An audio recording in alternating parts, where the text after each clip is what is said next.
Tadi ditanyakan oleh Bung Aiman, apakah Anda akan melakukan kritik kepada kawan dekatmu kalau Anda menemukan tindakan mereka yang dianggap menyalahi aturan? Anda mengatakan enggak. Saya fokus pada pekerjaan saya sebagai wamen. Nah di situ saya agak tergelitik. Bagaimana demokrasi tumbuh dan berkembang kalau orang sesama di antara kalian juga nggak saling menjaga? Ideologis yang sekarang jadi pejabat, jadi kabinet. Yang politis adalah yang sebelumnya mendukung Pak Jokowi, tapi kemudian sekarang bergabung di Pak Prabowo. Dan itu ringkih, begitu ya Bung Igor ya? Betul ya, itu ringkih. Betul. Kalau yang ideologis tidak. Sedikit lagi Pak. Makanya kayak Nul nih, Mas Aiman, saya bingung. Nanti dia ngelapornya ke Pak Prabowo atau ke Pak Jokowi gitu. Ya kan sebagai menteri, ya kan? Atau dua-duanya. Habis lapor namanya wamen, menteri kan itu kan ya bawahannya ya kan. Nanti presiden. Dia ngelapor ke Pak Prabowo atau habis gitu nanti ngelapor juga gitu. Bung Noel, silakan Bung Noel. Oke, terima kasih Bung Aiman. Sekali lagi ya kawan-kawan kan proses sejarah saya ya mungkin kawan-kawan semua yang ada di sini tahu. Saya hanya loyal pada cita-cita. Tidak pernah punya loyalitas pada kekuasaan. Apa yang Prof RH lakukan itu berapa puluh tahun yang sudah saya lakukan.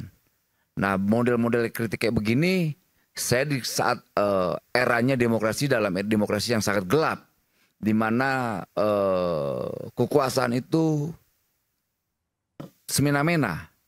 Jadi ya kritis-kritis seperti ini menurut saya hal yang lumrah dah. Dengan membangun opini yang terkesannya bahwa ya saya loyal dengan Jokowi karena dia punya cita-cita. Dan loyalitas saya detik ini ya loyalitas tunggal terhadap Pak Prabowo. Karena hari ini beliau adalah pemimpin saya. Nggak mungkin apa yang tadi disampaikan, nanti saya akan melaporkan juga ke Pak Jokowi, melaporkan juga ke Pak Prabowo. Loyalitas saya tunggal terhadap Pak Prabowo hari ini yang memimpin saya dan memimpin bangsa ini. Dan itu saya tegaskan sekali lagi, saya orang yang paling siap dipecat dan dicopot karena pilihan-pilihan politik saya. Dan itu kawan-kawan mungkin pahami sekali bahwa saya nggak takut dengan pilihan-pilihan politik saya. Mungkin orang menganggap bahwa Bung Noel, mohon maaf, Anda mau mengatakan loyalitas terhadap Jokowi berakhir seiring dengan loyalitas kepada Prabowo dimulai gitu? Gimana? Coba.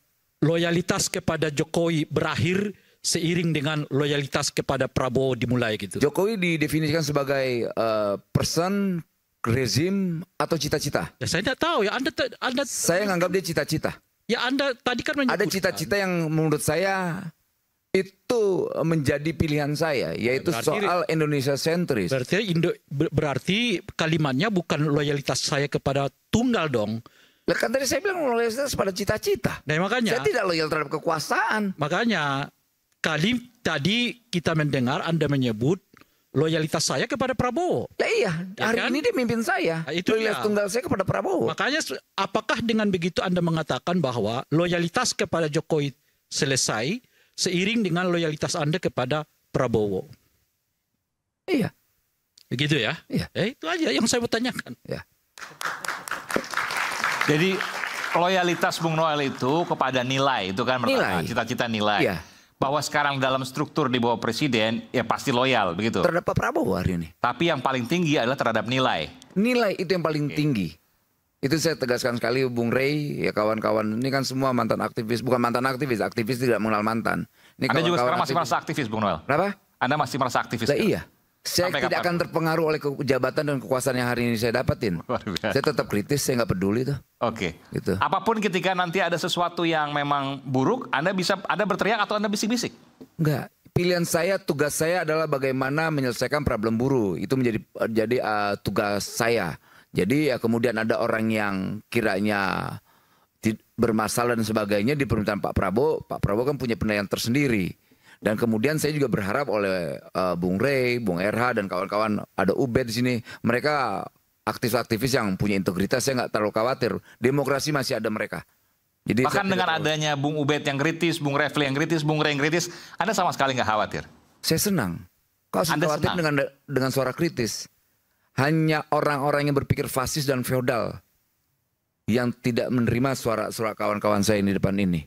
Saya dengan hormat, saya bangga ada mereka. Artinya demokrasi itu masih ada dan hidup. Dan Anda akan mempertahankan itu, Anda akan menjaga itu? Nah, iya dong, sangat. Itu komitmen kita. Nggak mungkin saya harus merusak cita-cita saya hanya sebagai wakil menteri, kemudian menjadi menteri. Tapi kan demokrasi nggak mungkin tumbuh dengan hanya mengandalkan 3 orang yang disebut-sebut sebagai penyinyir ini gitu loh. Kok nyinyir? Nah, kalau sekarang ini kan disebut dulu Bung Noel. Ray ini sudah merendahkan dirinya. Ya, memang dia begitu. merendahkan cita-citanya. Kalau saya tidak akan mau mengunderestimate teman saya ini. Oke, oleh karena itu saya mau jelaskan, kita ini kan sekarang disebut sebagai penyinyir-penyinyir nih gitu. Siapa yang nyebut? Banyak. Loh, gak civil society lah. Iya banyak. Ya wajar aja mereka nggak paham sejarah kalian, biarin aja nyinyir. Banyak. Jadi karena mungkin Anda nggak pernah lagi mendengar kata itu dialamatkan kepada Anda, jadi agak-agak lupa kata. Buset, tiap hari bos. Gitu. Tiap penyinyir hari. itu gitu. Tiap hari. Tunggu, bukan itu perdebatannya. Perdebatannya itu adalah demokrasi ini nggak mungkin bisa tumbuh dan berkembang dengan hanya mengandalkan orang-orang di luar kekuasaan. Demokrasi itu bahkan akan lebih kuat kalau orang-orang di dalam kekuasaan yang menjaga demokrasi. Nah, jadi, kalau gitu tunggu dulu. Jawabannya dukung dong pemerintahan Prabowo Gibran agar kawan-kawan yang masuk dalam kekuasaan ini tidak abai terhadap demokrasi itu. Gitu itu yang saya lakukan. Saya mengkritik Anda. Saya mengkritik Prabowo. Saya mengkritik siapapun di kekuasaan karena saya memang di luar.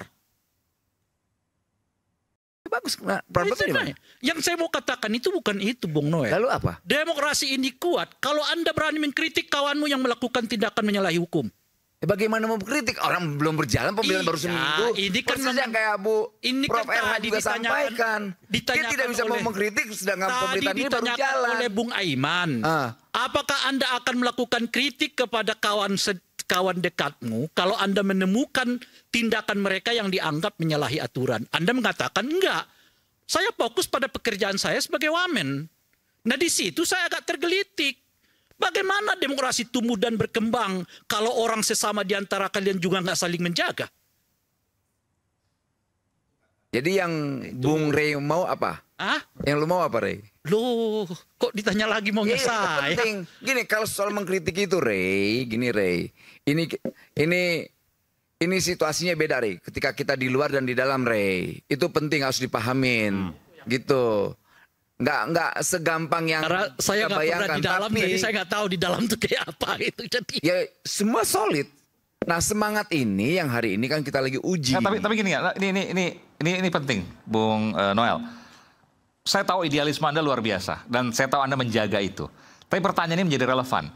Ketika Anda melihat di depan mata Anda, katakan dalam kabinet yang Anda mungkin bisa menyuarakan, apakah Anda akan menyuarakan secara lantang atau bisik-bisik? Itu pertanyaan. Yang pasti kita akan menyampaikan langsung ke Prabowo. Karena dia sebagai Pak Presiden. Ke Presiden. Oke. Gitu loh. Pertama. Kedua, kita akan mengkritik langsung orangnya. Ketiga, ya pilihannya kita harus teriak di luar. Artinya karakter saya tidak akan merubah dalam sikap itu. Kan semua harus berproses dong, Ray. Ray sedang mancing gue nih. Kurang ajar. Ini coba saya tengahin ya. Kalau ada golden moment ya, sebenarnya saya mau share. Tapi saya mau kasih kesempatan yang lain juga.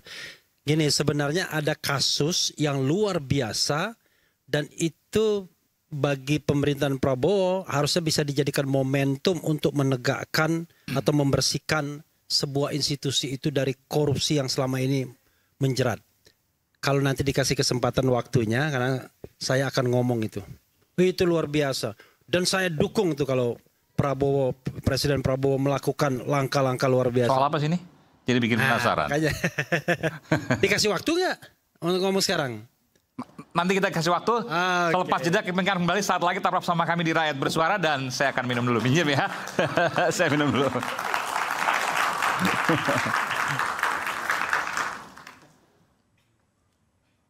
Mari kita lanjutkan. Sesaat lagi kami akan segera kembali.